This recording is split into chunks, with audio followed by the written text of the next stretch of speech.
Hello, everyone, and welcome once again to another episode of Learn Uri Medicine and Radiology with Dr. Vasanthi, that is me.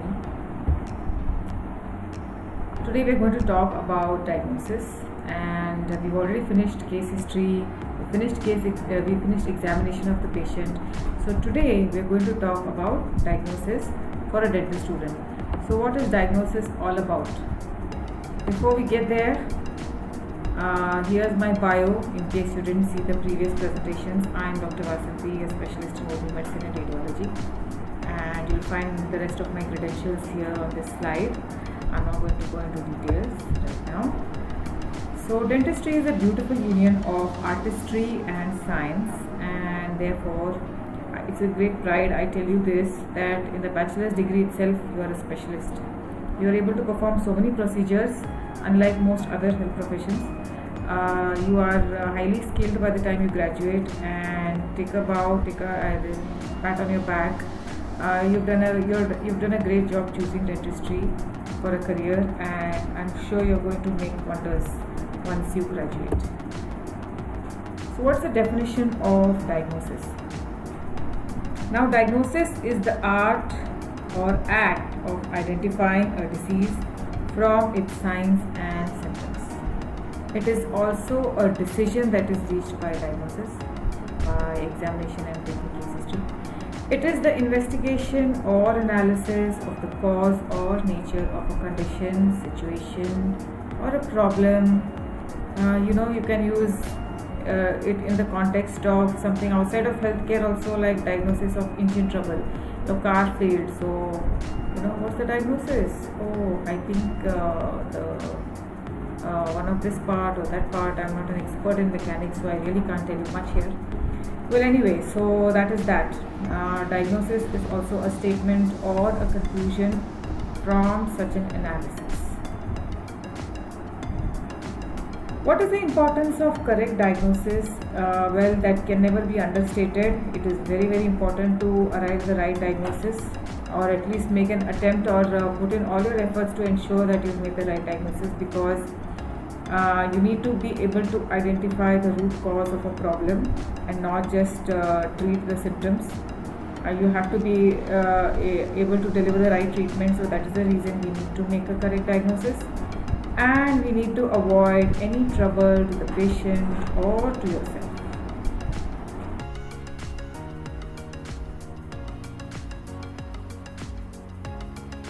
Now, once again, I would like to emphasize that case history, then examination, and making a diagnosis are all higher order learning skills.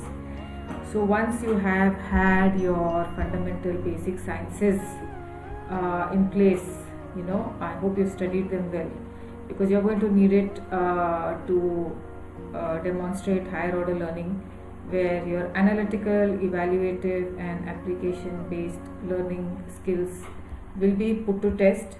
So, and this is what you're also going to adopt in your practice, these higher order skills. Very important. So, what are the different types of diagnosis? Now, different authors give a different list of types of diagnosis, but I'm going to talk about the commonly used terms that we use in dentistry, and that is universally accepted. So, provisional diagnosis or clinical diagnosis is dependent on the findings of your interview. That is, what are the questions the patient has answered, what are responses he has given. So, based on examination. So, signs and symptoms. So, a detailed case history and detailed examination are going to help you make your provisional diagnosis. Then you also make a list of differential diagnosis, where you are going to make a list of the conditions that share similar, features as what is presented to you. Then now in some countries they may also directly go to differential diagnosis. They will make a list of 3 or 4 or 1 or 2 probable diagnosis. Then we have radiographic diagnosis, which is based on findings on an image, of any imaging modality. So that is radiographic diagnosis. Then we have histopathological or pathological diagnosis, which is based on what is found in those slides that an oral path expert or a pathologist finds when they are examining under the microscope. Then laboratory diagnosis is based on the results of lab investigations. We have final diagnosis. So final diagnosis is arrived at after taking into consideration signs and symptoms and the results of your radiographic examination, histopathology or laboratory. Either one or all of them. So depending on the case, they keep varying case to case. Now please remember that you should never make final diagnosis based on the outcome of your investigations alone. I see many students giving final diagnosis based on radiographic diagnosis alone, and that is wrong. Sometimes radiographic examination may not provide any contributory findings. So in that case, we have to rely more on the clinical signs and symptoms. For example, irreversible pulpitis or reversible pulpitis. Now this is a clinical diagnosis. When you make a radiograph, you will not find anything in the radiograph to suggest pulpitis, because pulpitis is inflammation of the pulp. What you might find is either a fracture in the tooth or a deep carious lesion. This is what you're going to find. So you cannot say there is no radiographic finding to suggest pulpitis, because pulpitis is primarily based on clinical findings. It's the signs and symptoms that are more relevant here. So also you can never give irreversible pulpitis as a radiographic diagnosis, because pulpitis does not have any specific radiographic features. Okay, so moving on, next is diagnosis by exclusion. So we arrive at a diagnosis by exclusion when we are presented with certain conditions which have features that have not been adequately studied, or features where for example burning mouth syndrome is one such condition, or phantom tooth pain. So after you consider all probable causes of pain, now if it's burning mouth syndrome, where usually burning sensation in the oral cavity is found in many oral diseases such as lichen planus, anemic stomatitis, candidiasis, then lichenoid reactions, oral submucous fibrosis. Okay, then any other conditions where you might have desquamated gingivitis, the patient might have any of these conditions, there will be burning sensation. So you need to perform a thorough clinical evaluation to determine whether burning is being caused by any of these conditions first. And if it is not the case, of course you will also advise lab investigations to look for anemic, anything contributing to anemia. So when all your investigations turn out negative and when all your clinical findings appear normal, that is when we give the diagnosis of burning mouth syndrome. So this is an example of diagnosis by exclusion. Then we have something known as remote diagnosis, which has gained traction these years, last few years, let's say maybe even decades. With the availability of connectivity across the globe, we are able to share images with doctors who are sitting in another country or continent altogether, and then consult them or ask them for their opinion, their diagnosis. So this is remote diagnosis. Lot of studies have also been taken where mobile health applications have been designed to examine patients at their workplace or door-to-door community-based studies. So you record the case history there, and then you send images to a clinician who's sitting at a place where internet is available, and that is remote diagnosis for you. Then misdiagnosis, the term is quite easy to understand. It means making a wrong diagnosis. Now wrong diagnosis happens most commonly due to cognitive error. That is what has been reported in literature. So cognitive errors are most common cause of misdiagnosis. Sometimes misdiagnosis might also be no fault of yours, but then we have not explored adequately, or our lab investigations were non-contributory. So there are many causes of misdiagnosis. As clinicians, we must ensure that we have performed a good interview process, the case history process and examination, and also prescribed all the right investigations to ensure that we are able to arrive at the right diagnosis, because it's a very important part of your practice. Now, what are the common errors that have been found where diagnosis is concerned?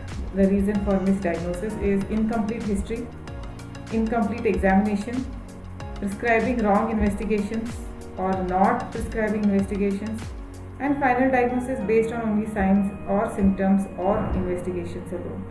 So these are common causes, and you will find that these errors are more common in learners and also novice practitioners. But with experience, however, you also have to have a sound knowledge base so that you are able to avoid errors in diagnosis. We will now take a look at some of the diagnostic methods that can be performed in a dental clinic, that can be prescribed by a dentist, or something that can be performed. So primarily there are three types. If you broadly categorize them into chairside, lab diagnosis, radiography, and of course I missed out one more, that is histopathology. Well, it also comes under the lab diagnosis, so we will include it there. And in this presentation we will take a look at chairside diagnosis. Now there are a lot of tests that we can perform at the chairside in the clinic, and it is good to have all these equipments or these small devices available and handy so that you can perform certain basic investigations in your clinic itself. Radiography can also be done in your clinic. Intraoral periapical radiography, bite wing and occlusal radiography can be done. If you are a radiologist, also a maxillofacial radiologist, then you can include it as a part of your practice. So now, chairside diagnosis, let us take a look at investigations for heart tissue examination. So most commonly done are pulp vitality tests, and although there is a big list available in literature, I found all these tests in an article, which is a very beautifully written comprehensive article on chairside investigations. So commonly used are thermal test and electric pulp testing. So pulse oximetry has been explored in research papers and research projects. Then there is test cavity, which we don't routinely do. Then selective anesthesia also takes up time, and you have to rely on patient's responses. And laser Doppler flowmetry, photoplethysmography, spectrophotometry and other tests are not routinely done for investigation of pulp vitality. Most useful is the thermal test. Okay, so the picture on the left shows heat test, where a GP stick is heated and applied on the tooth in question. Whenever patient's tooth is affected and the pulp is inflamed, it responds very early to heat or cold. A normal pulp will also show response, but it is not as early as one would find in case of pulpitis. Now please remember, these tests are going to yield results. Now if the pulp is vital, then you'll find that the patient is responding, but there's a normal response time of a few seconds. If the pulp is inflamed, then it is within 1 or 2 seconds you'll find the patient responding. There's pain. If the pulp is non-vital, then there is no response at all. Okay. So as you would expect, non-vital pulp means dead pulp, it's necrosed, so there will be no response to pulp vitality testing. So similarly, in the thermal test, now another thing is a cold test, where we use something known as endo ice. So endo ice is used. It's a refrigerant spray. So make a small cotton pellet, make a couple of them and hold it with a tweezer. Spray some endo ice onto it. Now be careful to spray away from your face or the patient's face. And then immediately take this cotton pellet and touch it to the tooth surface, and where you are suspecting the tooth might be having pulpitis or it is non-vital. Then once again the patient will respond in a similar manner. If it is inflamed, then immediate response is seen, there is pain. And if the tooth is non-vital, then you will not see any response. Or if the pulp is on its way to necrosis, there might be a delayed response. Now the picture at the bottom here is an electric pulp, is showing electric pulp testing, and the one here is a pulse oximeter that is used to check. We all know what a pulse oximeter does. So this is a device that has been designed to check vitality of a tooth. So now ideally we don't use this, not commonly used, and we don't even require it. It's expensive equipment, and you can determine pulp vitality just by a simple heat test or cold test, or you can use the electric pulp testing also. So I think personally I would recommend one of these, instead of going for those more expensive and more advanced tests which have been primarily used for research purposes. Then we have something known as diascopy. So if you find a patient with a lesion that appears red or bluish red, so what you can do is a simple test. Now we cannot perform biopsy all the time, and sometimes if it is a vascular lesion, then definitely it's going to be not as easy as performing biopsy on other lesions, other red and white lesions. So if it is a blood filled lesion, if it's a vascular lesion, a simple test would be to use a glass slide, apply pressure and see whether it blanches. If it's a vascular lesion, the blood gets displaced to deeper vascular channels and you'll find there is blanching. So this picture shows a blanching of a vascular lesion. It's a very simple test. You can always keep some glass slides in your clinic. It's pretty handy to have, and once you have tested this, then you can send the patient for further attention to a dental to a specialist, a maxillofacial surgeon, or to a dental school nearby where such lesions could be treated. Another important pathology that is commonly encountered by a dental practitioner is potentially malignant oral lesions and conditions. Now, what are these potentially malignant that commonly are found are leukoplakia, oral submucous fibrosis, and oral lichen planus. So, we perform something known as vital staining, that is staining of vital or living tissues. Most commonly employed are toluidine blue staining and glucose iodine. So toluidine blue staining makes use of a dye called toluene chloride. So what is done is diluted acetic acid is used to rinse that area, and then the stain is applied. So areas where there is increased nuclear cytoplasmic ratio, okay, so where there's increased nucleic acid content in the cells, will take up more of the dye and they will present as a bluish color. Now, one thing to note is that you may have false positive results. Inflammatory lesions also, where there is rapid cell division happening, will also take up the dye, so you might find that it is showing up as a dyed area in even an inflamed lesion. The next one is Lugol's iodine. Now, Lugol's iodine, as you know, it's iodine. So iodine here is taken up in by the glycogen in normal cells, not in the abnormal cells. So Lugol's iodine stains normal mucosa, not the pathology. So a lot of people, lot of specialists use toluidine blue along with Lugol's iodine to so that they can clearly delineate the lesion, the pathology. Then we have methylene blue and rose Bengal dye test, which have also been explored. So this picture at the bottom here shows methylene blue, and it's a white lesion, looks like a verrucous leukoplakia, or it could be a verrucous carcinoma. So it has taken up this blue dye, nice bright blue color we see here. So this is methylene blue. Then there is also light based detection systems where chemiluminescence is used.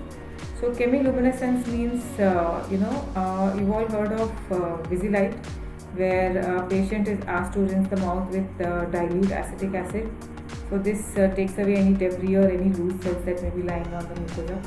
And then light with specific wavelength is used, and the oral cavity is illuminated. So normal areas reflect back the light, the white light, and the areas where there is a pathology absorbs the light, it is dark. Okay, so look at this picture on the tongue, there is a lesion. The area where the pathology is located is dark. Then we have cytological techniques, exfoliative cytology, where scrapings of the lesion are taken, superficial scrapings, and one of them is oral brush biopsy, which makes use of a special brush. So this brush can scrape slightly deeper layers of the epithelium also, and then transferred to the lab for examination. Fine needle aspiration cytology is another technique that has been used in solid lesions, cystic lesions, tumors, to determine the nature of the pathology. So FNAC results are obtained earlier than histopathological specimen results. So FNAC gives you quick results, so which is useful in making a diagnosis and also planning the treatment. Now the next thing is histological technique. Well, biopsy is performed chairside, so we can consider it under chairside investigations. However, the actual investigation happens in the lab by an experienced pathologist or an oral and maxillofacial pathologist. So we have incisional and excisional. As the name suggests, incisional is entire lesion in toto is removed and sent to the lab. That is excisional. Incision is used for larger lesions, and a small area, a wedge-shaped area, which includes adjacent normal mucosa as well as the pathology, and a deeper section is used so that you can get even the basement membrane and the underlying connective tissue. Now, if you give only superficial layers, then it is usually not very helpful to a pathologist. They are unable to make anything out of it. So it's good to give a decent sized amount of tissue for incisional biopsy used for large lesions. Then we have excisional biopsy, where the entire lesion is a small lesion, then you can remove all of it at once, such as a mucocele, for example, or a small ulcer or a small leukoplakia, things like this. Then the third thing here we have is punch biopsy. So punch biopsy excuse me, makes use of a small punch-like device, which is it's a sharp punch-like device, and then it's pierced into the affected area and then retracted, and you send the specimen for histopathological analysis. Now, maxillary sinus pathologies are also pretty common, encountered a lot of times, and sometimes maxillary sinus pain can be referred to the teeth, and the patient might come to you with a complaint of tooth pain, and you might find that all the teeth are fine, they're in good health and vitality is normal, there is no evidence of any pathology. So there's a simple test you can do to determine whether the sinus is affected or not. It's called the transillumination test. So you darken the room and apply a bright light with a torch on the skin over the maxillary sinus and look for transillumination. That is, the light that is visible in the oral cavity will be seen if the sinuses are clear. If there is a pathology, then you will not see such bright red light inside the oral cavity, inside the mouth. Okay, so this is transillumination of the maxillary sinus. You can also prescribe radiological investigations such as the Waters view or the panoramic radiograph to determine if there is any pathology in the sinuses. We also have investigation for saliva and taste disturbances. So for the saliva, you can collect either the whole saliva, or you can, that is by the draining method or spitting method. Then we can also employ suction methods. The picture on top here shows a device that is used for collection of whole saliva by draining or even the spitting method. Then the second picture here shows the Carlson-Crittenden cup, where suction is employed and it is placed adjacent to the opening of the Stenson's duct, and the saliva is suction is employed to retrieve saliva, and it is measured against the volume of saliva acquired over a period of time. Then we have for the submandibular, where a device known as segregator is used, and for the minor salivary gland, a device known as periotron is used. So periotron was originally used to check for GCF levels, that is a gingival clavicular fluid. However, it has been now used to, it has been explored to test the minor salivary gland secretions. But once again, this is routinely not employed. The best way to check whether saliva secretion is normal or not is by milking the parotid gland and then looking for saliva secretion from the orifice of the Stenson duct.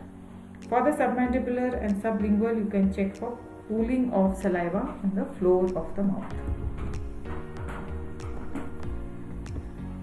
For xerostomia, specifically, we can use the tongue blade sign or the lipstick sign.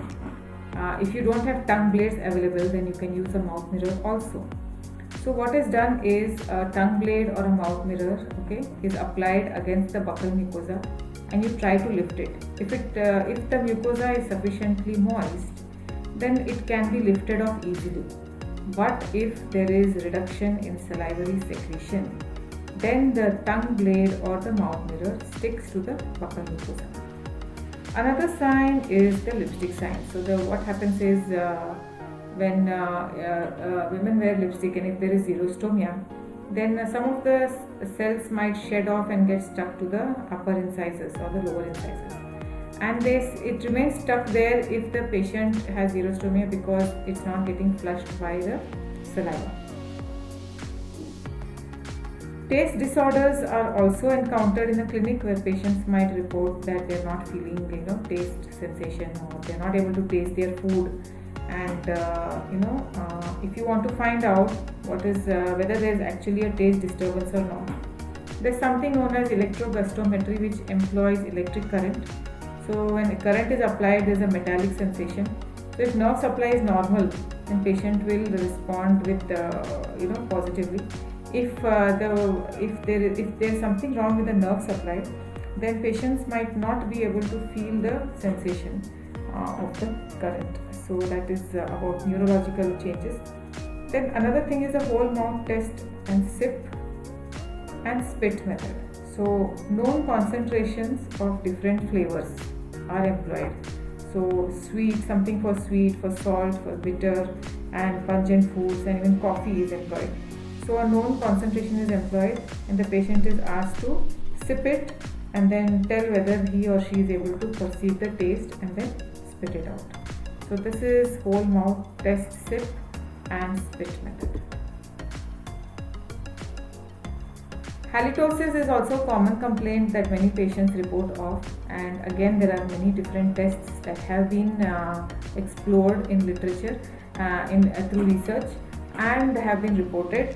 So we have something known as organoleptic method. Now organoleptic method in simple words is you use your nose, and that is the cheapest and the best way to look for malodor. You don't have to actually go very close to the patient. Sometimes when they're just talking also, you can smell halitosis. You can make out halitosis from just a few centimeters away. Gas chromatography devices have also been employed, and sulfide monitors. Then there's something interesting, something known as the electric nose and the Banner test. So the electric nose has found applications not only for halitosis but also a lot of industrial applications as well. So the electric nose has a database of different kinds of smells. So each odor is associated with a certain cause, and therefore when this electronic nose, this device, is exposed to an odor, it is able to detect what is the cause for that odor, for that malodor. So likewise, it has been used in the diagnosis. Its usage has been explored for halitosis. And then Banner test is a test which makes use of these strips primarily to detect sulfide releasing microorganisms. So these are some of the tests that can be used for oral malodor.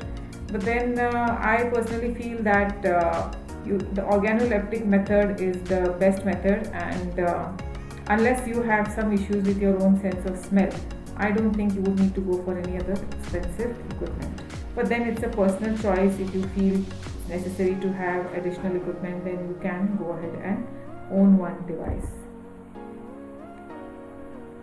Investigations for allergies could also be performed in a dental clinic. However, I would recommend you sending the patient to a dermatologist so that they can be tested properly. And here we have skin prick test, where known allergens are injected into the skin, or a patch test where known allergens are put in these patches and they are stuck on the patient's back. And you wait for some time and see which ones have elicited a response. So the patient will show an inflammatory response over the areas which have allergens that the patient is susceptible to. If you are suspecting a neuromuscular disorder, then a diagnostic nerve blocking could help you in making a diagnosis. But then as a routine, if you are doing routine dentistry, if you are doing general dental practice, then you may not have to do this by yourself. You can send the patient to a specialist, a neurologist, or a neurosurgeon for further attention. Then other tests that have been used in dentistry are tests for measurement of blood sugar. So we all have those glucometers. A lot of us have family members who may be suffering from diabetes, so the glucometer is a handy device which can be even used in a dental clinic. There's a test for trauma from occlusion also, which is done on the chair side, and you use this to determine whether the patient has a faulty bite. Then we have something known as the oral fluid nanosensor test, OFNA-SET. Okay. Now this is a point of care technology where you use saliva to detect various diseases. So again, it makes use of test strips, and the test strips are available with they are prepared for different diseases. So they contain specific formulations which can be employed for various diseases, including autoimmune disorders and diabetes and so many other things. So OFNA-SET is a very interesting technology, and here we see in this picture a device where you put the test strip or the test sample into this, and it gives a diagnosis of whether the result is positive or negative. So with that, we come to an end of this presentation on diagnosis. So I recommend that you all read these books. So the first one is Oral Diagnosis by Kerr, Ash and Millard. This is Oral Diagnosis, Oral Medicine and Treatment Planning by Bricker, Langlace, and there's a third author too. Beautiful book this is. I personally feel this is a great book for you all to study. And then we have Differential Diagnosis of Oral and Maxillofacial Lesions. So this covers the differential diagnosis for clinical examination, for clinical diagnosis, and also radiographic differential diagnosis. It's another beautiful book that I strongly recommend all of you read. You may have questions in your final exam like describe differential diagnosis of multilocular radiolucencies or radiographic appearance of systemic diseases. So these kind of questions are very beautifully described in lessons over here. So I recommend that you read these books along with Burkitt, of course. Burkitt is a mainstay for oral medicine for most of us. But then if you have any other recommended books, then I think you should go with those too. So that is all from me for now, and thank you so much for watching. I would like to express my gratitude to Dr. Pratibha Prasad for hosting me. Thank you so much. And if any one of you would like to get in touch with me, then please write to me at this email ID, and wish you all the best. And this is me signing off. Bye bye.